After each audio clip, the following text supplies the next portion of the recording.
Então vamos lá, dando sequência ao nosso trabalho em relação aos crimes contra a administração pública, vamos agora tratar de alguns crimes também importantes, onde eu tenho ali corrupção passiva, prevaricação e outros mais.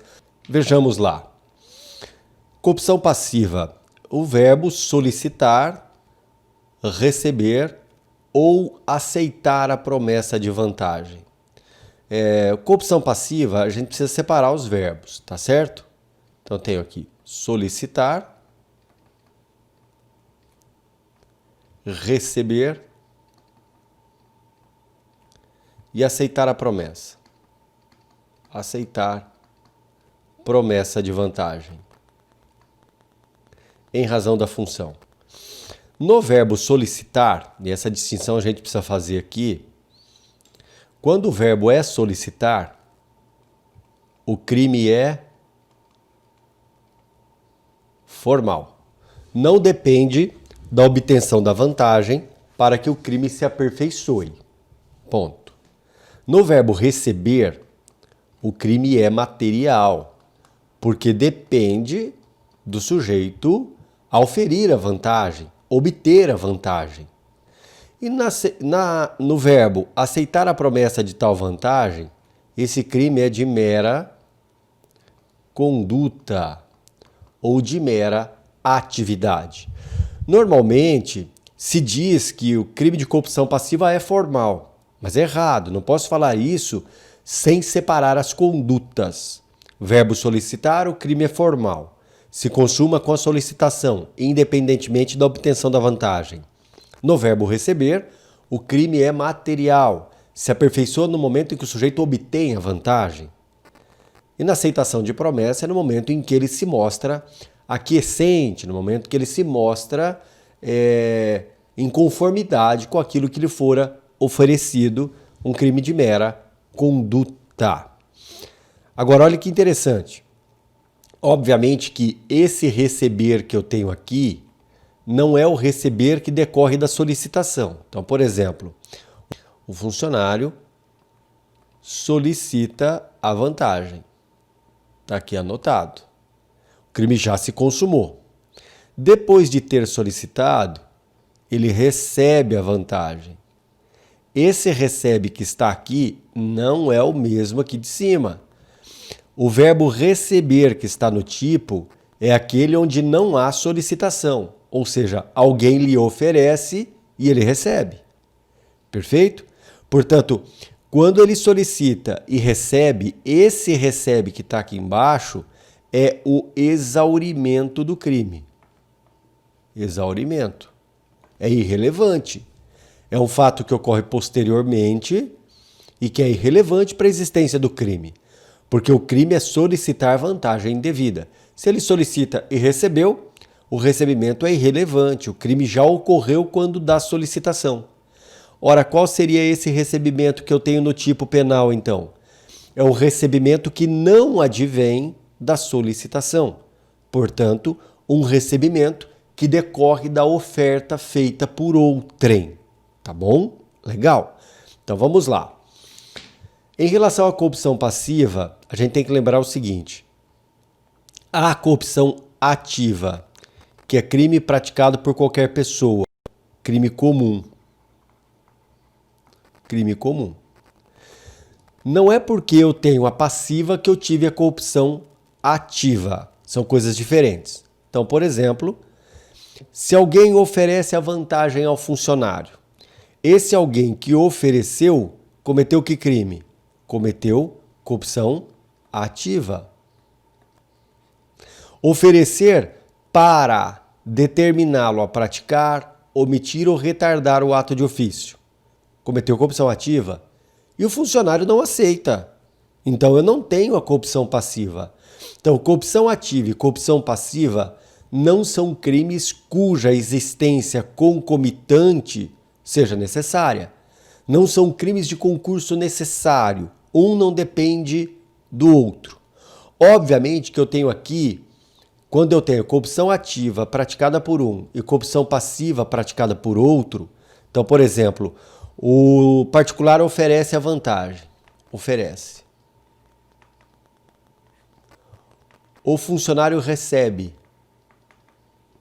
a vantagem? O particular que ofereceu comete que crime? Nós já sabemos. O particular que oferece, corrupção ativa. O funcionário que recebe, corrupção passiva.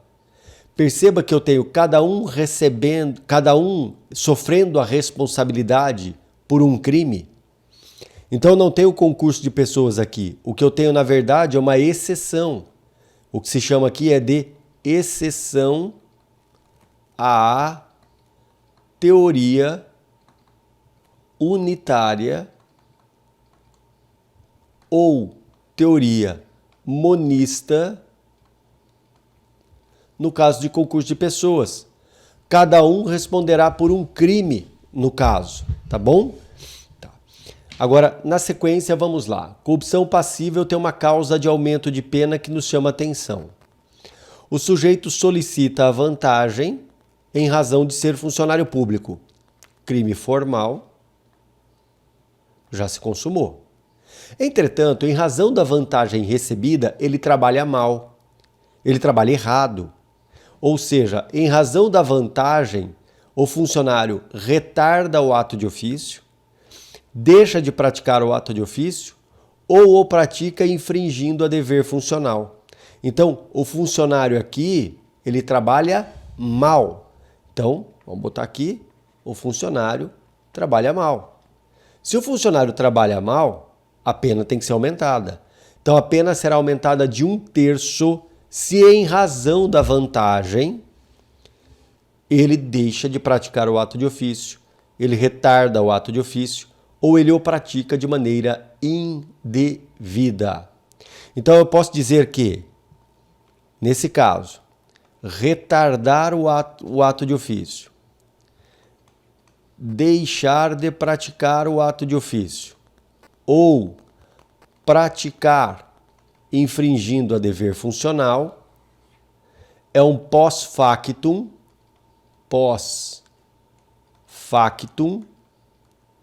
já que está depois da conduta, pós-factum punível. E por que punível? Porque aumenta a pena de 1/3. Então, retardar o ato de ofício, deixar de praticar o ato de ofício ou praticá-lo indevidamente, em razão da vantagem, corrupção passiva com a pena aumentada. Então, eu quero que você guarde esses verbos aqui, que fiquem eles muito bem anotados. Vamos lá, vamos na sequência. Vamos fazer uma comparação que nós temos aqui. Agora surge no parágrafo 2º o que se chama de corrupção passiva privilegiada. Onde não há no contexto a vantagem indevida. O sujeito pratica o ato de ofício, deixa de praticar o ato de ofício ou retarda o ato de ofício, cedendo a pedido ou influência de alguém. Então vamos anotar aqui em cima, olha. Vou colocar praticar, retardar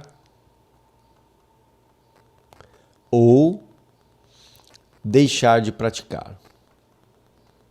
Deixar de praticar. Tá, agora olha que interessante. Perceba o que nós vamos fazer. Se ele pratica essas condutas que estão aqui, em razão da vantagem, em razão da vantagem que foi solicitada, que foi prometida, que foi recebida, eu tenho aumento da pena, aumento de 1/3. Se ele pratica as condutas que estão aqui, cedendo a pedido ou influência de alguém, corrupção passiva privilegiada, detenção de 3 meses a 1 ano.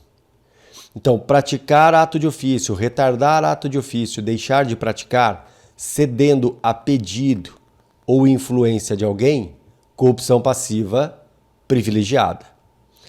praticar ato de ofício, retardar ato de ofício ou deixar de praticar o ato de ofício em razão da vantagem que lhe fora oferecida, que foi recebida, que lhe fora prometida, é corrupção passiva, portanto normal, pena de 2 a 12 anos, aumentada de 1/3. Então, muito cuidado com esses detalhes. Então, é possível termos corrupção passiva sem que haja vantagem indevida no contexto? Sim, é possível. E quando isso ocorre? Quando o sujeito cede a pedido ou influência de alguém. Então, alguém chega até você como funcionário e pede para você fazer algo errado. Então, pede para você deixar de praticar um ato de ofício. Não está lhe oferecendo vantagem, nada disso. Pergunta, houve crime? Houve.